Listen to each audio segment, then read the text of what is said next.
ईशावास्यमिदं सर्वं यत्किञ्च जगत्यां जगत् तेन त्यक्तेन भुञ्जीथा मा गृधः कस्य स्विद्धनम्। ॐ कुर्वन्नेवेह कर्माणि जिजीविषेच्छतं समाः एवं त्वयि नान्यथेतोऽस्ति न कर्म लिप्यते नरे। ॐ इहैवावीतनुभे आर्त्नी इव ज्यया वाचस्पतिर्नियच्छतु मय्येवास्तु मयि श्रुतं मय्येवास्तु मयि श्रुतम्।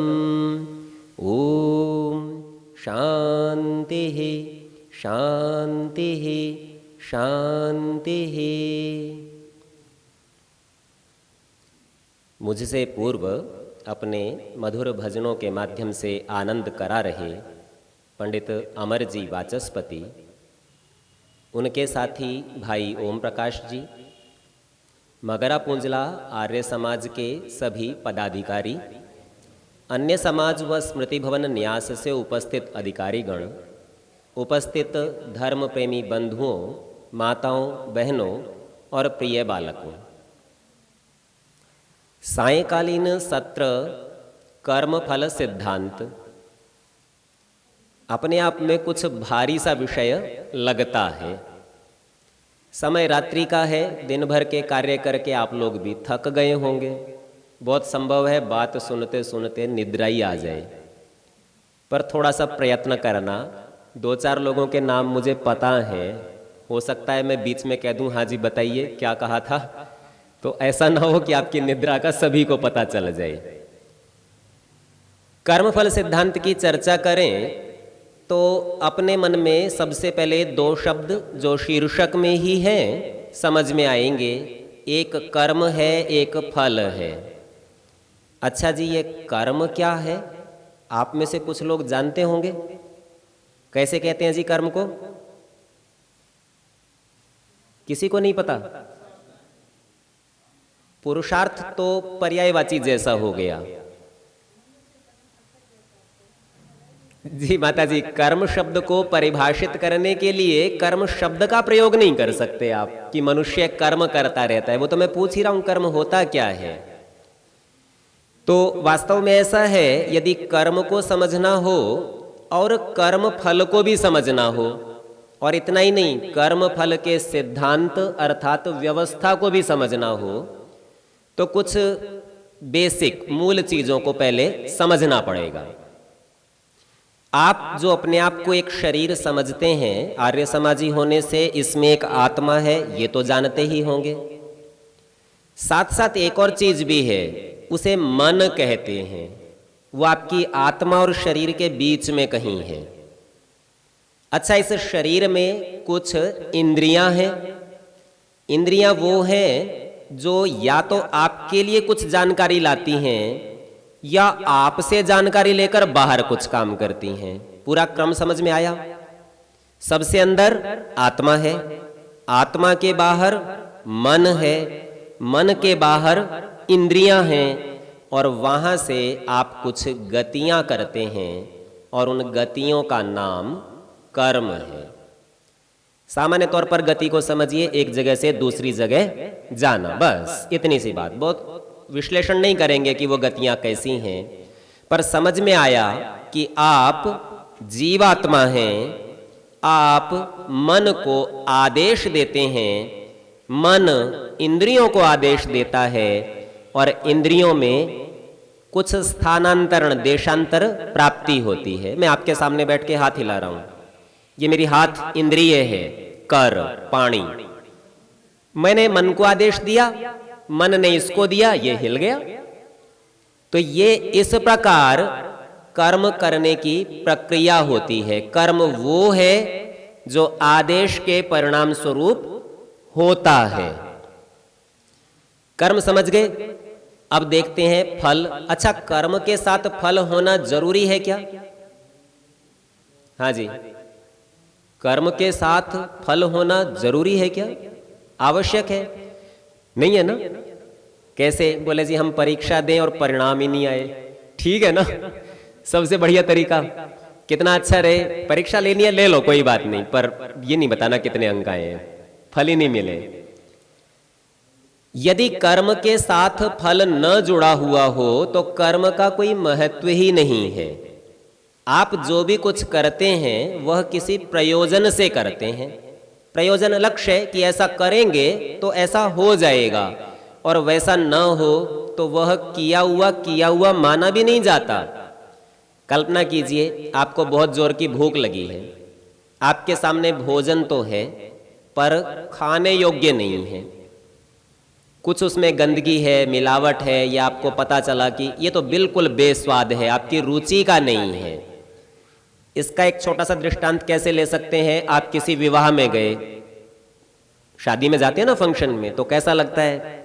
बाजार की चीजें मिलेंगी चटपटी, घर में तो नहीं मिलती, वो खाएंगे। ठीक है, सोच कर गए।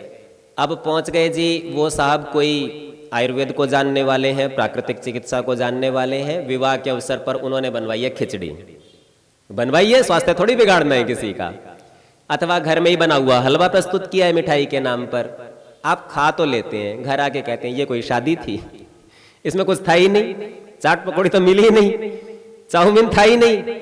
तो आप देखिए, आपने कुछ किया है पर कुछ हुआ नहीं है। कर्म तो है पर आपके लिए जाना ना जाना बराबर था। अथवा आप किसी विवाह में गए, बड़ी रुचि से उत्साह से गए थे, हाँ जी खाना खाएंगे और आज तो पकवान मिलेंगे। वहां जाते जाते आपका एक फोन भी आ गया, कार्यक्रम में आपकी उपस्थिति दर्ज भी हो गई और आपको खाने से पहले ही लौटना पड़ा। जाना न जाना बराबर। आप क्या कहते हैं जी, गए थे क्या विवाह में? बोले बस नहीं गए, यही मान लो, कुछ खाया ही नहीं, कुछ मिला ही नहीं। आपने कर्म किया है, फल नहीं मिला। यदि कर्म करने से फल न मिले तो कर्म करने में कोई भी प्रवृत्त ही ना हो, कर्म किया ही ना जाए। आपको ये पता हो कि विवाह में जाऊंगा पर खा नहीं पाऊंगा, तो आप कहेंगे फिर जाना ही क्या, जिसलिए जाना था वही काम नहीं हुआ। इसी तरह से बच्चे हैं ना छोटे, खेलते हैं, वो देखो वो कुर्सी को हिलाने का प्रयत्न कर रहे हैं, कोई बात नहीं, छिपो मत, शरारत थोड़ी थोड़ी करनी चाहिए। वो हिलाने का प्रयत्न कर रहा है और उससे न हिले, एक बार, दो बार, 5 बार प्रयत्न करे तो फिर छोड़ देगा, ये तो हिलती नहीं है। फिर पता है क्या करेगा? किसी ऐसे को हिलाएगा जो हिलता हो। तो ये मनुष्य के स्वभाव में है कि वो केवल कर्म नहीं करता, उस कर्म के करने से पहले उसके फल को मस्तिष्क में रखता है और उसके मस्तिष्क के अनुरूप, उसके विचार के अनुरूप अगर फल नहीं आया तो फिर वो प्रयत्नों को बदलता है, कर्म करने की शैली को बदलता है, स्थान को बदलता है, सहयोग लेता है और अनेक प्रकार के कुछ ना कुछ प्रयत्न करता है। तो ये समझ में आया कि कर्म के साथ फल का जुड़ा होना ही कर्म करने की प्रेरणा है। थोड़ी देर पहले पंडित जी एक श्लोक सुना रहे थे गीता से, कुछ थोड़ी सी चर्चा उसकी भी करूंगा, पर उससे पहले आप ये सोचिए, इस संसार में 3 अनादि सत्ताएं हैं। नाम पता है जी आपको? हाँ जी, 3 अनादि सत्ताएं। बहुत सुंदर, आर्य समाज में आने का, स्वाध्याय का ये लाभ तो है। आपको पता है इस देश में, देश ही क्या, इस संसार में एक संप्रदाय ऐसा भी है जो कहते हैं नहीं 3 नहीं है, एक ही है, केवल ईश्वर है। उसी में ही माया आती है, वही संसार बन जाता है, उसी में ही अविद्या आती है और उसके टुकड़े टुकड़े हो जाते हैं, उसी को ही जीव कह देते हैं और वही मनुष्य के रूप में चलते हैं। और जिस दिन मनुष्य ये मर जाते हैं, शरीर नष्ट हो जाता है, वो टुकड़ा जाके वापस ब्रह्म में मिल जाता है और पूरा ईश्वर बन जाता है। ठीक है जी। अब विचार करके देखिए, यदि ये एक वालों की बात मान ली जाए, इसे अद्वैतवाद कहते हैं। शंकराचार्य के शिष्यों ने इसी का खूब जमकर प्रचार किया, नवीन वेदांत के नाम से स्वामी जी कहते हैं इसे। यदि इसकी बात मान ली जाए तो आप देखेंगे ना कुछ संसार है, ना कुछ जीव है, केवल ईश्वर है। वो ईश्वर कर्म करता है और कर्म करके फल कौन देगा? तो फल क्या होता है? आप जो करते हैं वो आपके बाहर से आपको कुछ मिलता है, उसका नाम फल है, जो आप नहीं हैं। अच्छा कल्पना कीजिए आप हैं, आपने कुछ किया और कुछ करने के बाद भी आप ही हैं, कुछ अंतर नहीं हुआ। इसका मतलब अंतर नहीं हुआ तो फल नहीं हुआ। फल नहीं हुआ तो आप कुछ प्रयत्न करेंगे क्या? देखिए आप में से कुछ लोग बैठे हैं कुर्सी पर, अपनी अपनी स्थिति बनाकर बैठे हैं। थोड़ी देर में क्या होगा? पैर पर पैर रखा है, नीचे वाला पैर सो जाएगा, दबाव से खून का दौरा रुकेगा। फिर आप क्या करेंगे? धीरे से पैर को उठा लेंगे। मैं आपसे पूछता हूं जी क्यों हिलाया? तो आप क्या कहते हैं? कुछ परिवर्तन हो गया था, पैर सो गया था, कष्ट दे रहा था, और इस परिवर्तन के करने से मैं ये अपेक्षा करता हूं कि अब ये ठीक हो जाएगा, इसमें फिर से परिवर्तन हो जाएगा। विचार कीजिए आप बैठे हैं और पैर हिलाने से ये सुन्न होने से ठीक ही ना हो, तो आप ऐसे हिलाएंगे क्या? आपको ये लगता हो कि रोटी खाऊंगा और पेट नहीं भरेगा, रोटी खाएंगे क्या? आपको ये लगता हो कि खुजाऊंगा पर खुजली नहीं मिटेगी, खुजाएंगे क्या? और आप बिस्तर पर सोने के लिए लेटे हुए हैं, कमर में दर्द है, आप करवट बदल लेते हैं, और आपको ये पता चल जाए कि करवट बदलने से भी कमर का दर्द ठीक नहीं होगा, तो करवट बदलेंगे क्या? तो अपने को ये बात समझ में आई कि प्रत्येक कर्म एक फल से जुड़ा होता है, वह फल ही इस कर्म का प्रेरक होता है, और अगर ये फल नहीं हो तो आप कर्म करेंगे ही नहीं। और निश्चित रूप से यह जानिए वो फल क्या है? आपके सुख का अभाव है, और उस सुख प्राप्ति के लिए जो आप गति करते हैं उसका नाम कर्म है। और अपेक्षा क्या है? जिसका अभाव था वो सुख मिल जाए। तो कर्म और फल क्या हुआ? अभाव जो मेरे पास नहीं है, अर्थात मुझसे बाहर कहीं है, वो मुझे मिल जाए, इसका नाम फल है। मेरा अभाव दूर हो जाए, इसका नाम फल है, और उसके लिए किया गया सब प्रयत्न कर्म है। कर्म और फल समझ गए। नवीन वेदांत में एक ही चीज है, दूसरी कोई है नहीं, तो बाहर की चर्चा है नहीं, तो नवीन वेदांत में न कर्म होगा न फल होगा। और स्वामी जी महाराज पता है कैसे समीक्षा करते हैं? वहां बहुत सारे नास्तिक गिनाए हैं सत्यार्थ प्रकाश में, गिनाते गिनाते नवीन वेदांत का क्रम 5वां या 6ठा, और कहते हैं बोले ये सबसे बड़ा नास्तिक है, इसकी चेष्टा का रोकना सबसे जरूरी है। क्योंकि जैसे ही आप नवीन वेदांत के सिद्धांत को स्वीकार कर लेते हैं, जैसे ही आप ये जान जाते हैं कि एक ही है, दूसरा तीसरा है नहीं, आप कर्म करना बंद कर देंगे। क्योंकि फल तो कुछ होना नहीं, जब फल होना नहीं तो कर्म करना किसके लिए? आप आलसी हो जाएंगे, अत्यंत दुख में पड़ेंगे, मृत्यु को प्राप्त करेंगे, राष्ट्र की हानि करेंगे, समाज की हानि करेंगे, और किसी भी प्रकार की कोई भी उन्नति सुख को जीवन में कभी प्राप्त नहीं करेंगे। तो स्वामी जी महाराज आग्रह करते हैं, बोले ये सबसे बड़ा है, इस नास्तिक की चेष्टा रोकनी जरूरी है। आप समझ रहे होंगे चर्चा कर्मफल की है तो अद्वैतवाद क्यों आ रहा है? आप ऐसा समझिए, एक कर्म है, एक फल है, एक आपके पास है, किसी दूसरे के पास है। क्योंकि आपके पास होता तो अभाव नहीं होता, और दूसरे से आपको प्राप्त करना है तो वो आपके अधीन तो नहीं हो सकता। आपके अधीन होता तो आप ही का होता। अब दूसरे से प्राप्त करना है तो कम से कम 2 लोगों का होना जरूरी है, एक आप, एक दूसरा कुछ। दूसरा कुछ क्या है? जो आपके पास नहीं है, आपका नहीं है। तो बिना 2 हुए कर्म और फल की चर्चा नहीं हो सकती। तो सबसे पहले 2 होने जरूरी हैं, एक आप यानी जीवात्मा, और एक आपके सुख की सामग्री जिसका आपके पास अभाव है, जिसे आप प्राप्त करना चाहते हैं। अच्छा, ये जो संसार है ये जड़ है या चेतन है? जड़ है। जड़ का मतलब ये अपने आप कुछ नहीं करता, किसी और के करने से इसमें कुछ होता है।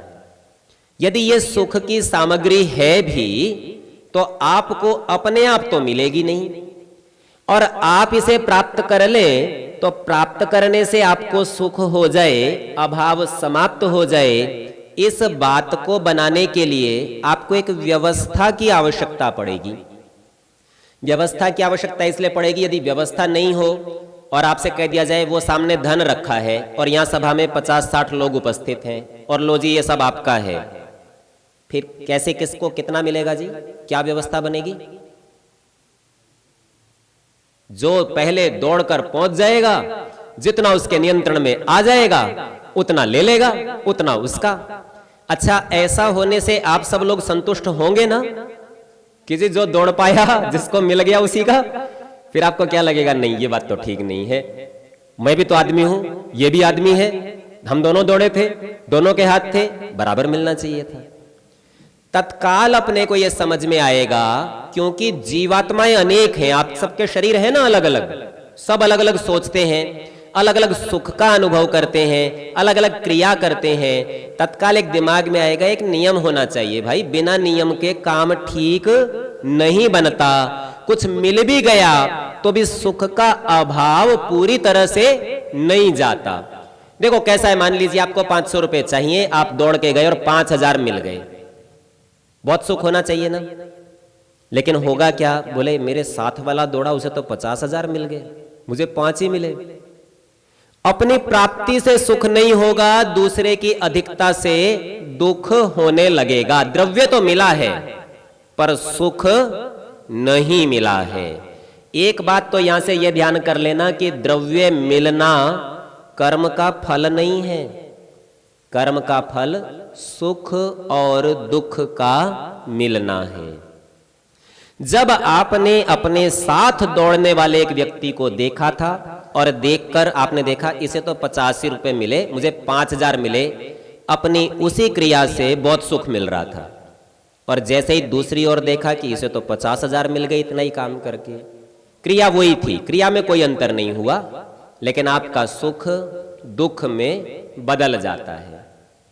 अब आप विचार करके देखिए, एक ही कर्म, एक ही परिणाम, एक ही परिवर्तन आपको सुख भी दे सकता है, दुख भी दे सकता है।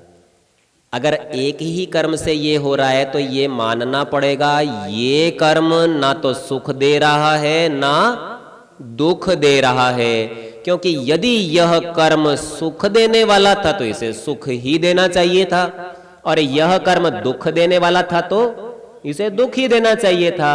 पर उसी कर्म से ही सुख और दुख हो रहा है तो ये नहीं है। पर सुख दुख तो हो रहा है ना, इसका मतलब सुख दुख का कारण कहीं और होना चाहिए। हम चर्चा कर रहे थे व्यवस्था की, नियम की, तो मैं तो कुछ भोग रहा हूं सुख और दुख, और दूसरा पदार्थ जड़ है जिससे भोग रहा हूं। मेरे सुख दुख में वो सीधा कारण नहीं है, परंपरा से कारण है। वो मेरे पास होगा उससे मुझे सुख होगा, वो नहीं होगा तो उससे मुझे दुख होगा, या उसके होने पर भी दुख हो जाएगा। ये बात तो हो सकती है, पर समझ में ये आया यदि व्यवस्था नहीं है तो मेरे कर्म से सुख हो जाए ये जरूरी नहीं है। अब कर्म होने के बाद भी सुख ना हो, अभाव बना ही रहे, तो ऐसा मानना पड़ेगा भाई कर्म का फल ही नहीं है। तो फिर इस व्यवस्था के बनाने के लिए संसार में जो एक उचित अवस्था दिखाई देती है, कर्म करते हैं फल होता है, दुख था प्रयत्न किया तो सुख में बदल गया, ये सब दिखाई दे रहा है, तो आपको मानना पड़ेगा कोई नियामक है, कोई व्यवस्था है, और वह व्यवस्था कहां कहां होनी चाहिए जी? क्या लगता है कहां होना चाहिए नियामक? तो आपके सामने मैंने मंत्र रखा था, ईशा वास्यमिदम सर्वम। मंत्र तो परिचित है आपका। ईशा ईश्वर के द्वारा, वास्यम बसा लिया गया अथवा ईश्वर सारे में बस गया। किस में बस गया? तो कह रहे हैं इदम सर्वम, ये जो सब कुछ है वो क्या है?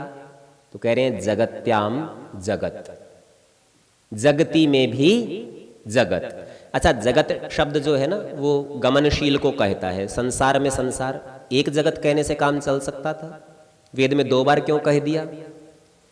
तो ये ध्यान रखिए, कोई व्यक्ति जब 2 में विभाग करना चाहता है ना, तब विशेषण लगाता है, तब अतिरिक्त बात कहता है। जैसे हमारे सामने बहुत सारे सज्जन बैठे हैं और हमें ये प्रथम कुर्सी वाले श्रीमान जी को कुछ कहना हो तो हम कहेंगे जी इन्होंने ना सफेद टी शर्ट पहनी है, इनसे बात करनी है। कोई कहेगा जी आप ऐसे ही कहते हैं, ये एक आदमी बैठे इनसे बात करनी है। बोले जी आदमी तो बहुत सारे हैं, ये सफेद टी शर्ट वाले व्यक्ति से बात करनी है। यह जो विशेषण लगाया तो बाकी सब में से एकमात्र इन्हीं के पास सफेद टी शर्ट है, विशेषण से ये अलग हो गए। विशेषणम व्यावर्तकम भवति, अलग करने वाला। अब जगत शब्द समझ में आ रहा था, पर उसमें भी कह दिया जगत्याम जगत, जगत में भी जो जगत है, इसका मतलब जगत में कुछ जगत नहीं भी होगा। संसार में कोई ऐसी चीज होगी जो संसार नहीं होगी। जगत कहते हैं चलने वाले को, गमनशील को।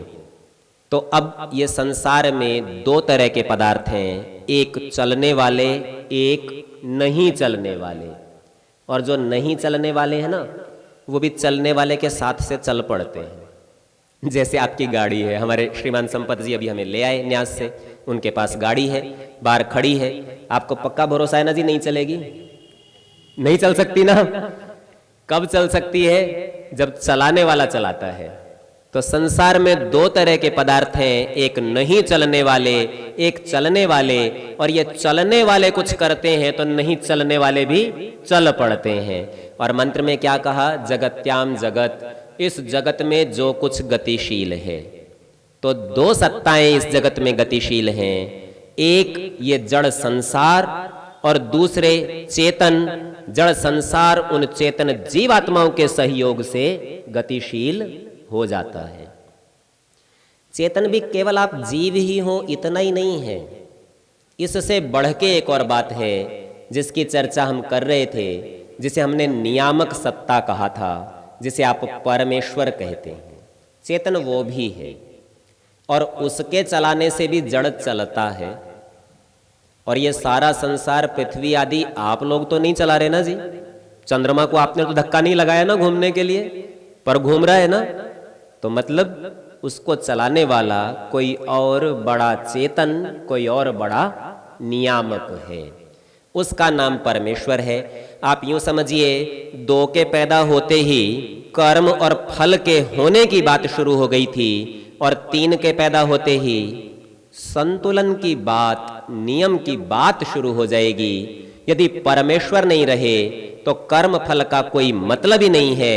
यदि परमेश्वर नहीं रहे तो सुख प्राप्त करने के लिए आप कुछ कर लेंगे, ये व्यर्थ हो जाएगी बात। यदि परमेश्वर नहीं रहे तो हमारा आज का सत्र भी व्यर्थ हो जाएगा, कर्म फल सिद्धांत नहीं बन सकेगा।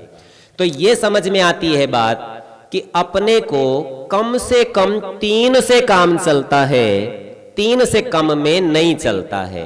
अच्छा, ये संतुलन आप सब लोगों ने देखा होगा, एक और स्थान है जहां होता है, वो पता है कहां है? हाँ जी, बता सकते हैं? 3 चीजें हो, संतुलन हो, शब्द से ही पता चलना चाहिए। संतुलन यानी तुला, तराजू। दुकानदार के पास एक तरफ बाट रखता है, एक तरफ आपका पदार्थ रखता है, पर केवल 2 के रखने से बात नहीं बनती। फिर कांटे को देखता है, बीच में आया कि नहीं। ठीक है, इलेक्ट्रॉनिक कांटे की चर्चा नहीं कर रहा, वहां तो सीधा रखने और संख्या आती है। पर तराजू से आप समझिए, जब तक संतुलन नहीं होता, कांटा बीच में नहीं आता, आपका और दुकानदार का व्यवहार ही नहीं होता, आप कोई व्यापार ही नहीं कर सकते। और ठीक इसी प्रकार से आप ये सोचें कि कर्म करूंगा, फल मिले, तो बीच में संतुलन का एक कांटा चाहिए, और तोलने वाले का नाम है परमेश्वर। आप बात समझ रहे हैं, बहुत अच्छी बात है। कर्म फल का सिद्धांत तो सुनने में बड़ा गूढ़ लगता है, पर यूं ही समझ लीजिए, बाजार से सौदा खरीदना ही कर्म फल है। परमेश्वर बनिया है, सब तोल तोल के देगा, पूरा बराबर देगा, कुछ भी कम कुछ भी ज्यादा कभी हो सकने की संभावना नहीं है। क्यों?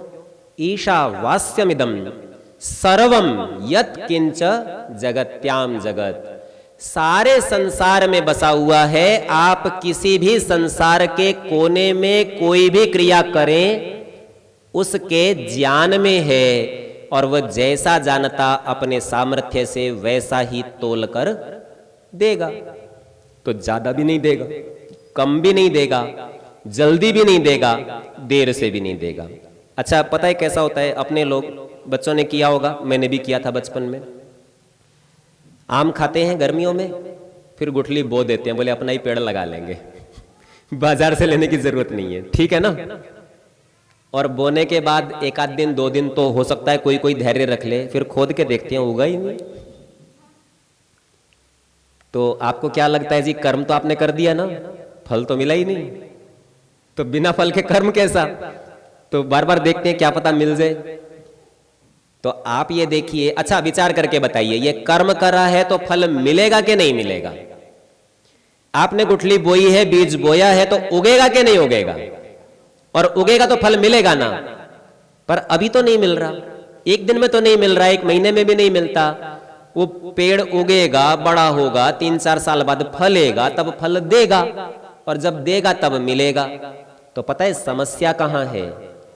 हमको ऐसा लगता है कि अभी कर्म किया है, अभी फल मिलना चाहिए। समस्या जल्दबाजी की है।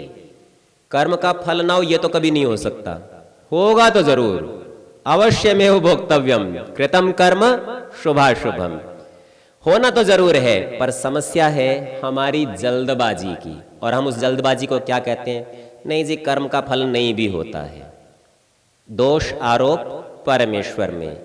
पर ध्यान दीजिए, सब काम अपने समय पर फल देते हैं। इसको एक छोटे दृष्टांत से समझिए। पेड़ पर आम लगा हुआ है, कच्चा है, अभी कच्ची अम्बी है। आप उसे अभी भी तोड़ सकते हैं, तोड़ लेंगे ना, मिल जाएगा ना। अच्छा खाइए, रस है क्या? स्वाद है क्या? अचार बनाएंगे माता जी, ठीक है। नहीं नहीं, हम फल तोड़ना चाहते हैं आम खाने के लिए। मैं आपसे पूछता हूं, उसमें आम फल का रस मिलेगा क्या? और स्वाद? और आम तो आया है ना आपके हाथ में, चलिए उसकी संज्ञा आपने कच्ची अम्बी रखी हुई है, पर आया तो है। आप क्या देखते हैं? आपने जल्दबाजी की, उसके पकने का प्रयत्न नहीं किया, प्रतीक्षा नहीं की, और आपने उसे प्राप्त कर लिया, खाने की कोशिश की, दांत अमल गए, स्वाद आया नहीं, रस मिला नहीं, तो आप कह सकते हैं जी फल मिला? नहीं मिला ना। अच्छा विचार कीजिए, ये आम पेड़ की डाल पर पक जाता, फिर पकने के बाद क्या होता? ये पेड़ खुद ही दे देता आपको, आप ही के लिए मिल जाता ना। और अब आप खाते तो आपको रस भी मिलता, स्वाद भी मिलता, और इसे आप कहते हैं हाँ जी फल मिला। तो हम भी पता है कैसा करते हैं? काम करके जल्दी चाहते हैं, और जल्दी चाहने पर मिलता नहीं। अच्छा परमेश्वर की व्यवस्था कैसी है? देखो मनुष्य की व्यवस्था में तो ये चल जाता है, आप पेड़ से कच्चा तोड़ लेते हो। परमेश्वर की व्यवस्था में एक विशेषता है, कच्चा भी आपको नहीं मिलेगा। आपने काम कर दिया, वो पेड़ के फल की तरह धीरे धीरे पकेगा। धीरे धीरे से मतलब ये नहीं है कि भाई आपकी दृष्टि में घड़ी में देख के 2 घंटे, 4 घंटे, 2 महीने, 2 साल, ये नहीं। धीरे मतलब अपने समय पर, अपनी प्रक्रिया के अनुसार पकेगा। आपके लिए वो देर है क्योंकि आपकी इच्छा जल्दी की है, परमेश्वर की ओर से कोई देर नहीं है, क्योंकि प्रकृति का नियम स्थिर है। उसी नियम से भूमि से जल लेकर, सूर्य से अग्नि लेकर, वातावरण से वायु, ऑक्सीजन, कार्बन डाइऑक्साइड लेकर, उन सब प्रकारों से इस फल को समय पाकर पकना है, इसमें रस पड़ना है, तब ये आपके लिए होगा और आपको मिलेगा। ठीक वैसे ही आप जो भी कर्म करते हैं वो भी समय के साथ पाक को प्राप्त होगा और पकने के बाद आपको मिलेगा। इसीलिए देर आपकी दृष्टि में हो सकती है, परमेश्वर के नियम से देर नहीं है। मैं मेरी जल्दबाजी को कहता हूं देर लगा रहा है। और पता है लोक में कहावत भी बना ली हमने, परमेश्वर के घर देर है अंधेर नहीं है। इतना तो हमें भी विश्वास है, किया है तो मिलेगा। पर पता है देर भी नहीं है, मिलेगा तभी जब मिलना है, पकने का जो समय है तभी पकेगा। अपनी जल्दबाजी होगी तो होगी, उससे परमेश्वर को कोई फर्क नहीं पड़ता, कर्म को कोई फर्क नहीं पड़ता, केवल आप बेचैन होते रहते हैं। अच्छा जी, कर्म कर लिया, फल तो निश्चित हो गया, प्रतीक्षा तो रहेगी ना कि जी कब मिलेगा, पता नहीं कब मिलेगा, मेहनत कर ली। तो वेद मंत्र की दूसरी पंक्ति है ना, तेन त्यक्तेन भुंजी था, उसको त्याग के साथ भोग करना। बोले मिला तो है नहीं, त्याग कहां से करें? ऐसे ही समझते हैं ना कि भाई आपके पास 4 रोटी होंगी, कोई आवश्यकता वाला व्यक्ति होगा, एक का त्याग कर देंगे, 3 हम खा लेंगे, त्याग के साथ भोग। ऐसे ही समझते हैं ना जी, ऐसे नहीं समझते, अथवा इससे कुछ भिन्न समझते हैं। तो ध्यान दीजिए, व्याख्याकार कहते हैं त्याग के साथ भोग करने का मतलब है कर्म रूपी कीमत का त्याग कर और फल का भोग कर। पूरी दुकानदारी है जी, जब तक आप कीमत नहीं देते, दुकान में सामान तो रखा रहता है ना, आपका नहीं होता, और कीमत दी तो सामान आपका हो जाता है। परमेश्वर हमारा पिता है, ये सारा संसार बनाकर उसने अपनी सभी संतानों के लिए, सभी जीवों के लिए रखा है, लेकिन देगा कब? जैसे दुकानदार ने दुकान में सामान रखा है, किस लिए रखा है? बोले जी ग्राहक के लिए रखा है, ग्राहक को देना है ना, पर ऐसे ही तो नहीं देता, कीमत चुकाने पर मिलता है। ठीक उसी बात को वेद मंत्र व्यवस्था को समझा रहा है, जितना जितना त्याग करेगा, कर्म रूपी मूल्य चुका देगा, उतना उतना तू भोग कर लेगा। ये व्यवस्था जीव और परमेश्वर दोनों की है। बात इतने से समाप्त नहीं होती। मनुष्य की प्रवृत्ति पता है कैसी है? अच्छा विचार करके देखिए, आप में से अनेक लोग गृहस्थी हैं, माता पिता हैं, है ना, और आपके पास में संभव है संतान भी होंगी। आपके पास में संतान है, अगर आपके पास में केवल एक बच्चा हो तो आपकी सारी संपत्ति किसको मिलेगी जी? एक को। और अगर 2 हो तो कैसे मिलेगी जी दोनों को सारी संपत्ति? आधी आधी मिलेगी, बांटनी पड़ेगी। और 3, 4 या अधिक हो तो उतने ही टुकड़े करने पड़ेंगे। अच्छा, मनुष्य की संपत्ति तो ऐसे बट गई, और परमेश्वर की संपत्ति, हम सब उसकी संतान है तो जी हमारी भी तो बटेगी ना। और मनुष्य को पता है क्या लगता है? बोले मैं उसकी संतान हूं तो मुझे पूरी मिलनी चाहिए। आप सोच के देखिए, आपके 2 बेटे और दोनों झगड़े, मुझे पूरी चाहिए, कैसा रहेगा जी? आप खुद कहेंगे ये कोई तरीका नहीं है। तरीका क्या बनेगा? नियम क्या बनेगा? व्यवस्था क्या बनेगी? बोले भाई जितने लोग हैं उतने में बटेगी। अच्छा, परमेश्वर की व्यवस्था में और मनुष्य की व्यवस्था में थोड़ा सा अंतर है। आप अपनी संपत्ति अपने 2 बच्चों में बांटते हैं तो आधी आधी बराबर करके बांट देते हैं, पर परमेश्वर ऐसा नहीं करता। वो योग्यता का आकलन करता है, किसने कितना कर्म किया है, किसने कितनी योग्यता का प्रदर्शन किया है, और उस योग्यता के आधार पर वो तय करता है किसको कितनी संपत्ति दूंगा। तो आप जितना कर्म करते हैं, जितना मूल्य चुकाते हैं, परमेश्वर से उतना फल प्राप्त कर लेते हैं। वेद ने कहा है तो निश्चित है, तेन त्यक्तेन भुंजी था, त्याग कर ले, भोग कर ले, जितना तू त्याग कर देगा उतना तू भोग कर लेगा। आज का जो ये सत्र है ना, मैं सोचता था इसमें आप बहुत सारे प्रश्न पूछ लेंगे, अभी तक आपकी ओर से आया नहीं है। वैसे मैं स्वागत करूंगा आपके कोई प्रश्न आए, कुछ प्रश्न तो मैं खुद उठाता रहूंगा, आपके मन में भी आए तो बीच में कर लेना। एक बात का विचार करते हैं, आपके मन में ये बात जम गई कि जितना काम करेंगे उतना मिल जाएगा, ठीक है ना?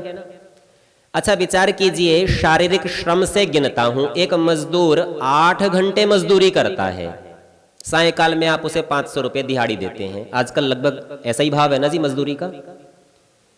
और एक कोई बहुत बड़ा व्यापारी है, वो भी 8 घंटे व्यापार करता है और सायकाल में वो 5 लाख रुपए कमा लेता है। हो जाता है ना जी ऐसे। अब काम तो दोनों ने बराबर किया, फल अलग अलग कैसे? क्या लगता है? 8 घंटे का फल 500 रुपये, 8 घंटे का फल 5 लाख रुपए, व्यवस्था है या नहीं है? आप ये तो नहीं कह सकते कि कर्म का अंतर है, दोनों ने 8 घंटे श्रम किया है, दोनों ने 8 घंटे तक हाथ पैर चलाए हैं,